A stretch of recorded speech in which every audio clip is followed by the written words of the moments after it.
Olá, cursistas! Sejam muito bem-vindos! É um prazer estar aqui com vocês.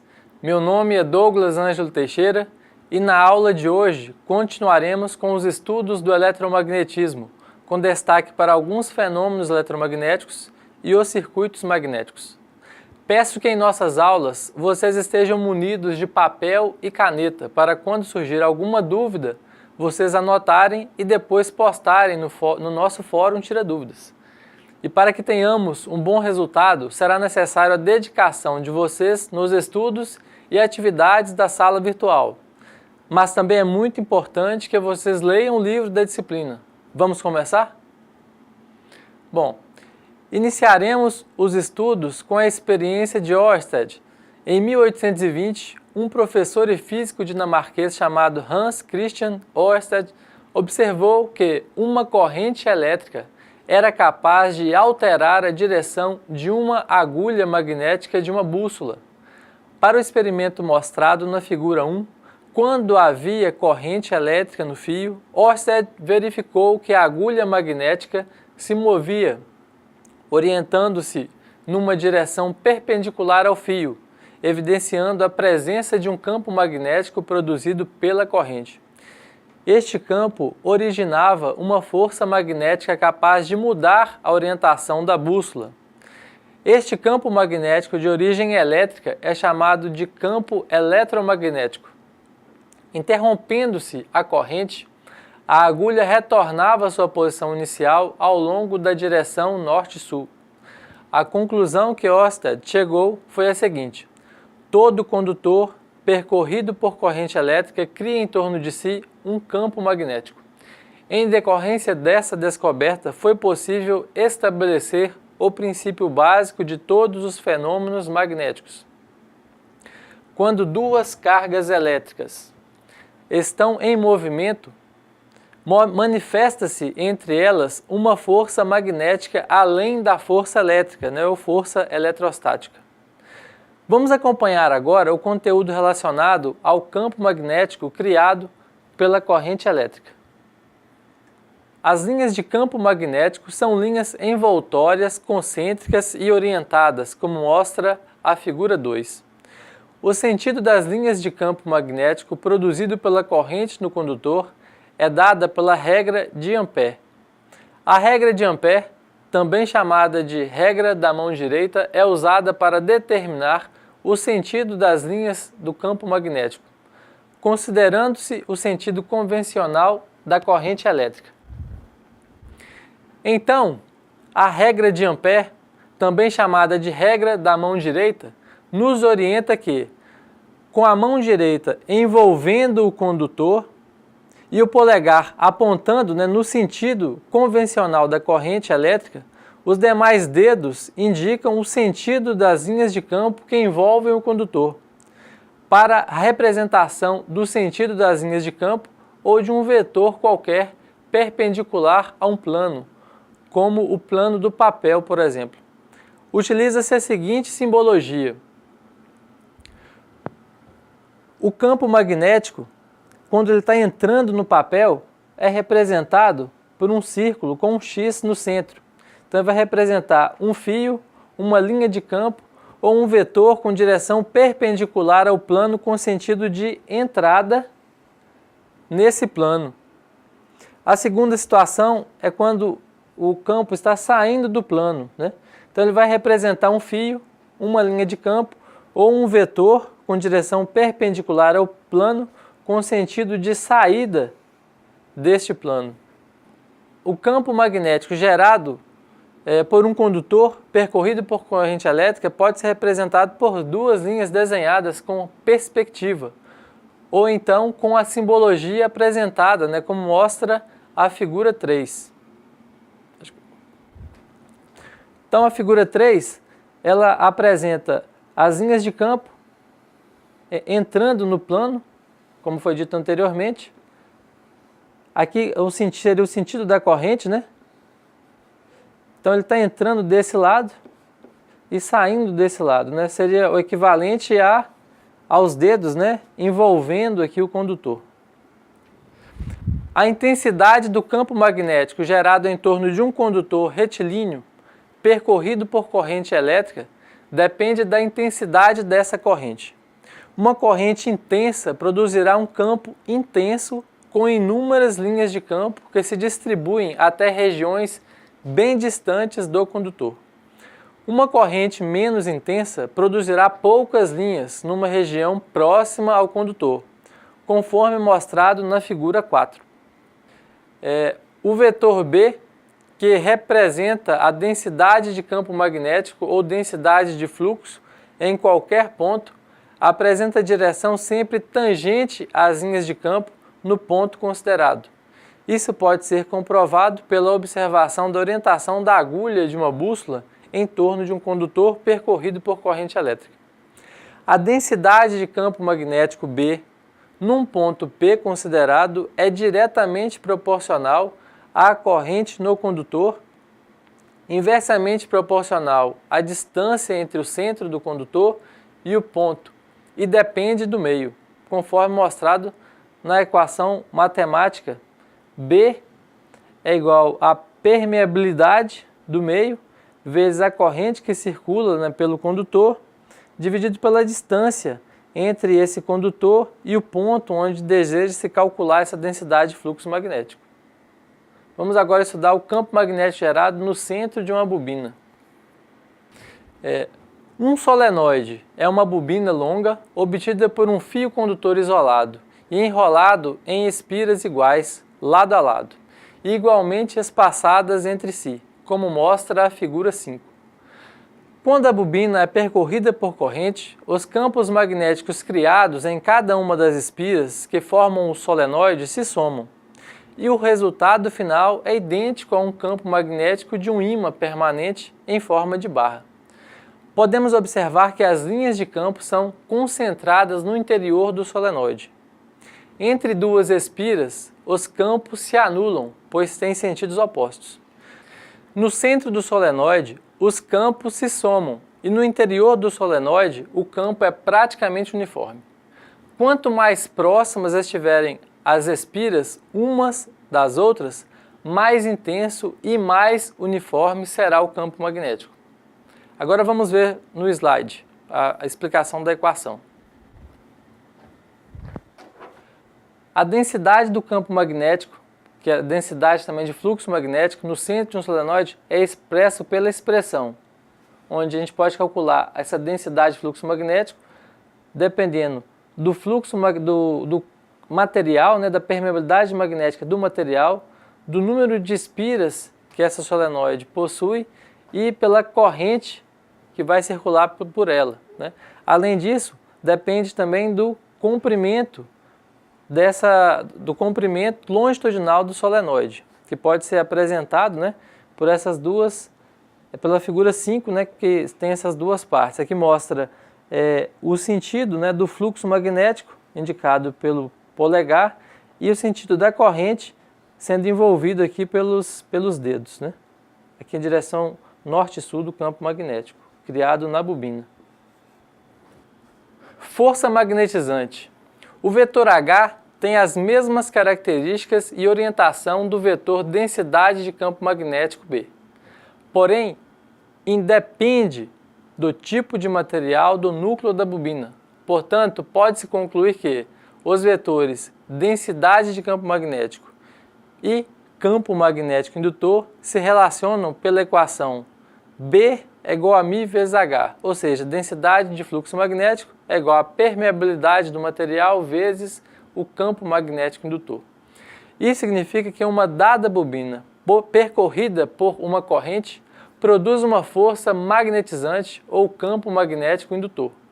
Ao variar o valor da permeabilidade magnética do meio, alterando o material do núcleo da bobina, por exemplo, a densidade de campo magnético varia para esta mesma bobina. Quanto maior a permeabilidade magnética do meio, o efeito da força magnetizante no núcleo será tanto maior, ou seja, maior a densidade de campo magnético induzido no núcleo. Portanto, a densidade de fluxo magnético B é o efeito da força magnetizante H num dado meio. Então vamos dar uma olhada no gráfico da figura 6. Deve-se ter em mente que a permeabilidade magnética de um material ferromagnético não é constante. É uma relação entre a força magnetizante e a densidade de fluxo magnético resultante, sendo esse comportamento dado pela curva de magnetização do material mostrado na figura 6. Pode-se perceber por essa curva que o material possui duas regiões. Uma região linear, onde uma variação no fluxo no campo magnético indutor é proporcional à variação do fluxo, da densidade de fluxo magnético. Isso ocorre quando você aumenta a corrente, né, que vai circular pelas bobinas e proporcionalmente aumenta também a densidade de fluxo magnético. E uma outra região, que é a região de saturação, onde mesmo que você aumente consideravelmente a corrente para aumentar o campo magnético indutor, é ocorrida uma pequena variação aqui da densidade de fluxo magnético. Então, nessa região de saturação é uma região onde não deseja se trabalhar com material, porque você gasta mais energia para gerar um campo magnético maior, mas em compensação você não tem uma densidade de fluxo magnético proporcional. Força magnetomotriz. A força magnetomotriz é definida como a causa da produção do fluxo no núcleo de um circuito magnético. Assim, a força magnetomotriz produzida por uma bobina é dada pelo produto da quantidade de espiras que existe que envolve esse núcleo ferromagnético, vezes a corrente elétrica que percorre os condutores desse condutor, né? Uma outra relação também que pode ser utilizada é que o fluxo magnético, né, que percorre esse material ferromagnético, ele é dado pela força magnetomotriz dividido pela relutância do material ferromagnético. Então, o fluxo magnético equivale, comparando, né, num circuito elétrico, a corrente elétrica no circuito, a força magnetomotriz equivale à tensão ou a diferença de potencial num circuito elétrico, e a relutância magnética equivale à resistência à circulação de corrente quando compara o circuito elétrico com o circuito magnético. Vamos agora para o estudo dos circuitos magnéticos. O estudo dos circuitos magnéticos estabelece uma ponte entre o eletromagnetismo e sua aplicação no funcionamento das máquinas elétricas. Como exemplo, pode ser os transformadores, motores de corrente contínua, motores de corrente alternada. Seja um circuito magnético conforme apresentado na figura 7, composto por uma bobina com N espiras enroladas sobre um núcleo de material ferromagnético. Aplicando a lei de Ampère, que estabelece a relação entre corrente elétrica em um condutor de qualquer forma e o campo magnético por ele produzido, e resolvendo para o circuito magnético mostrado na figura 7, é obtida a equação que relaciona a força magnetomotriz e o fluxo magnético. Na verdade, o fluxo magnético não percorre um caminho magnético médio, como mostra a linha pontilhada na figura 7. Este se estabelece por toda a seção transversal do material ferromagnético. Entretanto, para facilitar o equacionamento matemático, e sabendo que esta simplificação não incorre em grandes erros, é utilizado o conceito de caminho magnético médio. Dessa forma, para determinar este caminho magnético médio, é necessário imaginar que todo o fluxo está concentrado em um único ponto, determinado pela interseção de duas diagonais traçadas sobre a área da seção transversal do núcleo. A força magnetomotriz se relaciona com o fluxo magnético e a relutância magnética através da forma análoga à lei de Ohm para a eletricidade. Portanto, a força magnetomotriz é o análogo magnético para a diferença de potencial. O fluxo magnético, o análogo magnético para a corrente elétrica. E a relutância está para o circuito magnético, assim como a resistência está para um circuito elétrico. A figura 8 permite visualizar esta analogia através de um circuito esquemático. Então podemos observar que a força eletromotriz no circuito elétrico, ela é equivalente à força magnetomotriz para o circuito magnético. A corrente elétrica para o circuito elétrico, ela é equivalente ao fluxo magnético para o circuito magnético. E a relutância, ou melhor, e a resistência para o circuito elétrico, ela é equivalente, ou melhor, análoga à relutância para o circuito magnético. Como visto, o fluxo magnético, φ, é obtido pelo produto da densidade de fluxo pela área da seção transversal. A relutância magnética, R, é o elemento que oferece oposição à circulação do fluxo magnético no circuito magnético. E quanto maior a relutância para uma mesma força magnetomotriz, menor é o fluxo magnético. Nas máquinas elétricas, o estator e o rotor estão separados através de um espaço vazio, preenchido com ar. A este espaço vazio dá-se o nome de entreferro. A razão para esta nomenclatura reside no fato deste se encontrar entre duas peças fabricadas com material ferromagnético, o rotor e o estator. Nos circuitos magnéticos que estamos estudando, o entreferro é introduzido fazendo-se um corte no núcleo e retirando uma fatia de material ferromagnético. A figura 9 ilustra o que foi dito. Após a introdução do entreferro no circuito, este passa a possuir duas relutâncias, a do material ferromagnético e a do entreferro. O fato da permeabilidade magnética do entreferro ser muito menor que a permeabilidade magnética do núcleo faz com que a relutância do entreferro seja muito superior à relutância do ferro. Desta forma, comumente se despreza a relutância do material ferromagnético. Então vamos estudar agora as perdas em materiais ferromagnéticos. Quando em um determinado circuito magnético um campo é produzido devido a uma corrente elétrica alternada, o comportamento para a densidade de fluxo B em função da intensidade de campo magnético H, que é proporcional à corrente elétrica, assume a forma de um laço, como mostra a figura 10. Este laço, denominado laço de histerese, evidencia o comportamento não linear do material ferromagnético. A área delimitada pelo laço de histerese é proporcional às perdas por histerese no material ferromagnético. Essas perdas são devidas à energia necessária para a rotação dos domínios magnéticos na direção de um campo magnético externo. Portanto, para a construção de motores e transformadores, deseja-se que o material possua pequena área do ciclo de histerese. De uma forma geral, as perdas no material ferromagnético são compostas por perdas por histerese e perdas por correntes parasitas. Estas últimas são devidas ao fenômeno de indução magnética, relativa ao fato do núcleo de material ferromagnético estar submetido a um campo magnético variável. Estas perdas são diretamente proporcionais ao quadrado da frequência. Portanto, ao duplicar a frequência da corrente elétrica, as perdas são quadruplicadas. Agora, vamos resolver alguns exercícios para fixar os conhecimentos.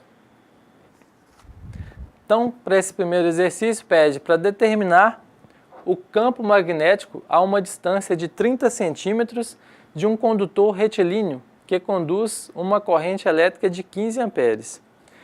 Então, num primeiro momento, vamos fazer o esboço aqui de como seria essa situação, né?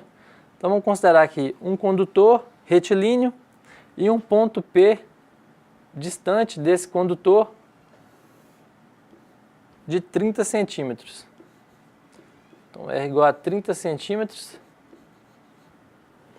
Vamos considerar aqui a corrente, né? Nesse sentido. E, principalmente aqui, a distância entre o condutor e o ponto P. Então, a equação que a gente vai usar é o campo, né, magnético criado por esse condutor no ponto P vai ser a corrente que circula por esse condutor dividido por 2π vezes a distância entre o condutor e o ponto P.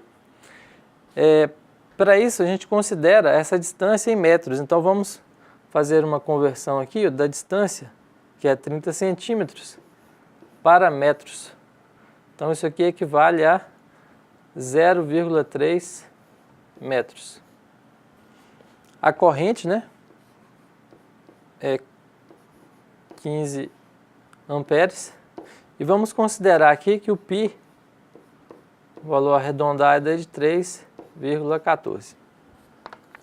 Então, para o cálculo do campo, vai ser igual a corrente dividido por 2πr, onde a corrente vai ser igual a 15 amperes dividido por 2 vezes π vezes 0,3. Assim a gente calcula que o campo magnético nesse ponto P vai ser igual a 15 dividido por 1,884, que é igual a 7,96 amperes por metro. Então esse é o campo, a intensidade de campo criada no ponto P. Vamos agora para o próximo exercício.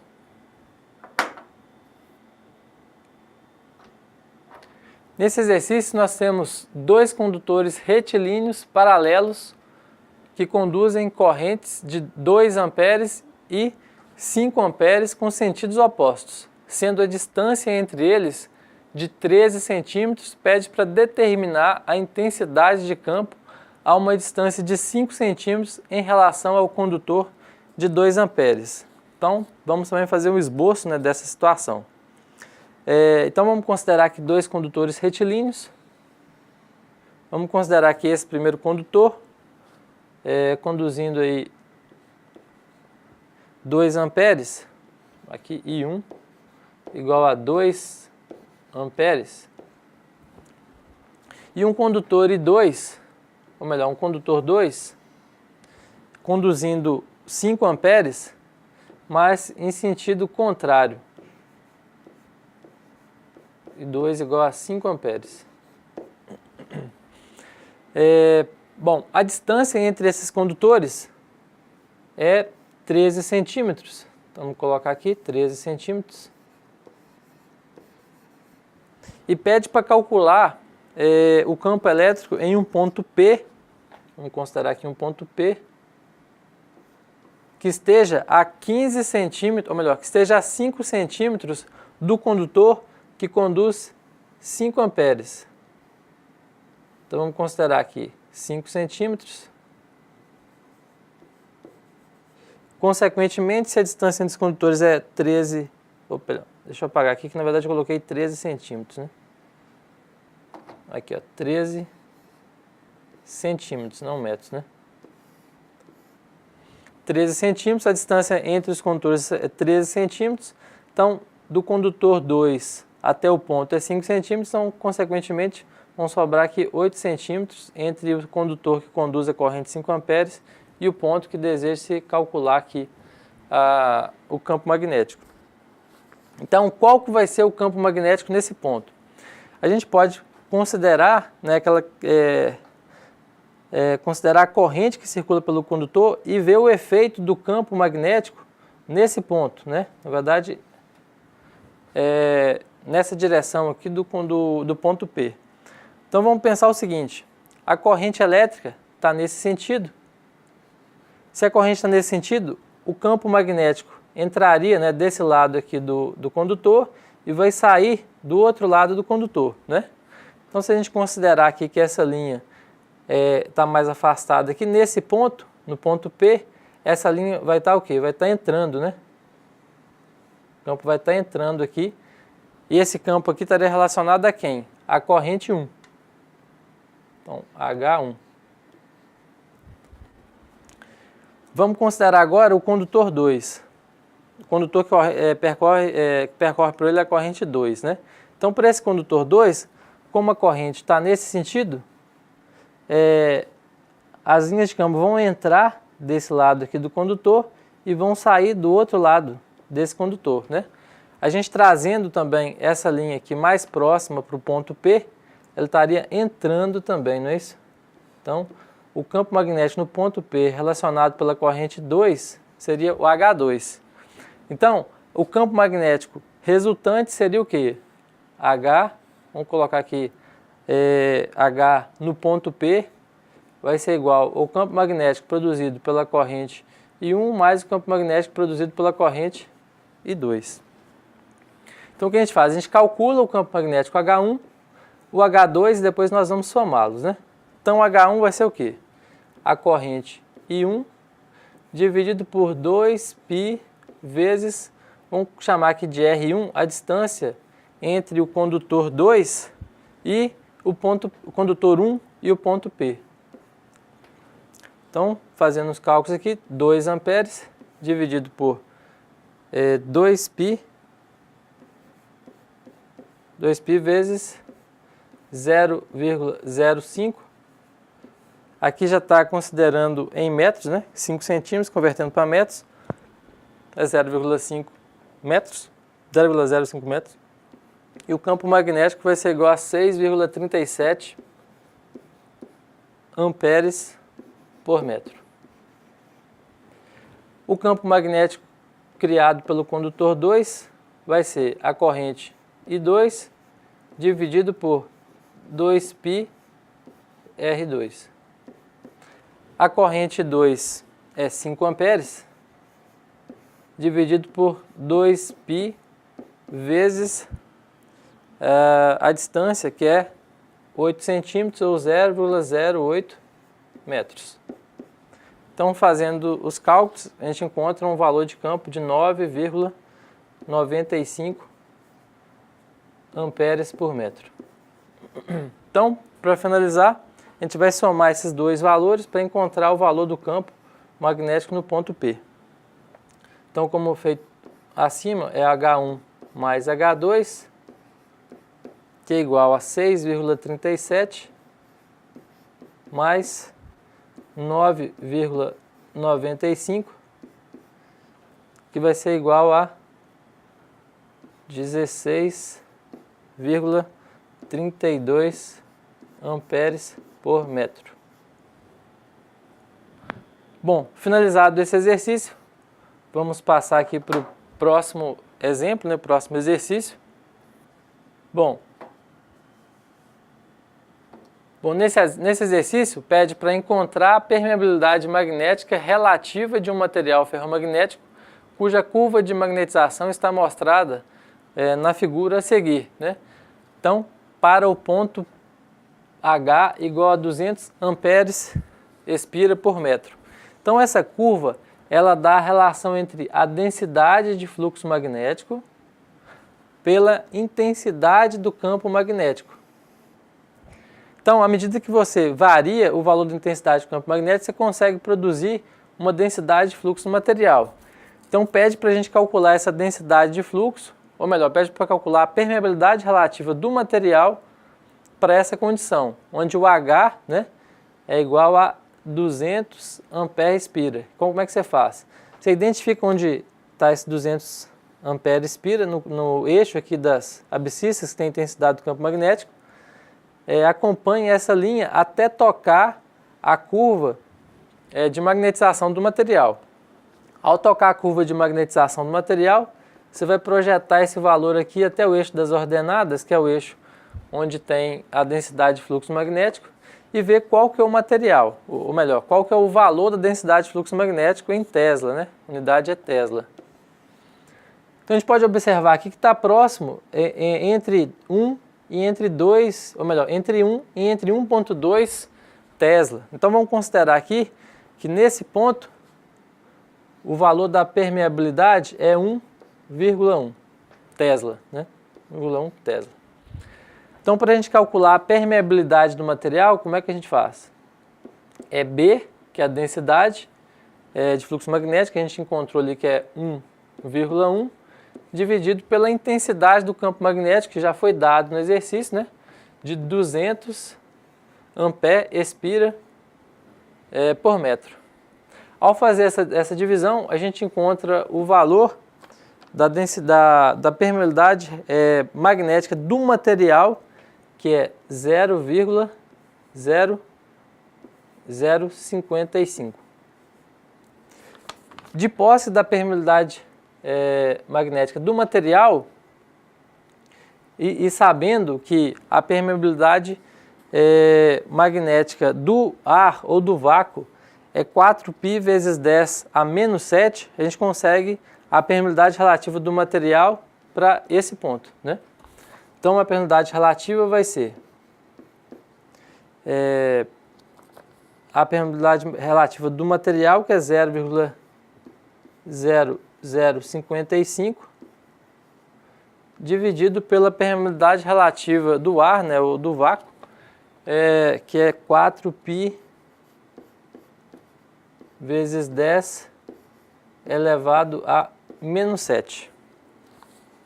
A partir daí a gente encontra o valor de permeabilidade relativa do material de 4.379, né? Então, como a gente viu anteriormente, a permeabilidade relativa do material ele varia em função dos valores, né, que você aplica aqui de corrente para obter a intensidade do campo magnético e da variação do fluxo também. Então, assim, prezados cursistas, após a resolução dos exercícios de fixação, finalizamos a aula de hoje. Bons estudos e até a próxima aula!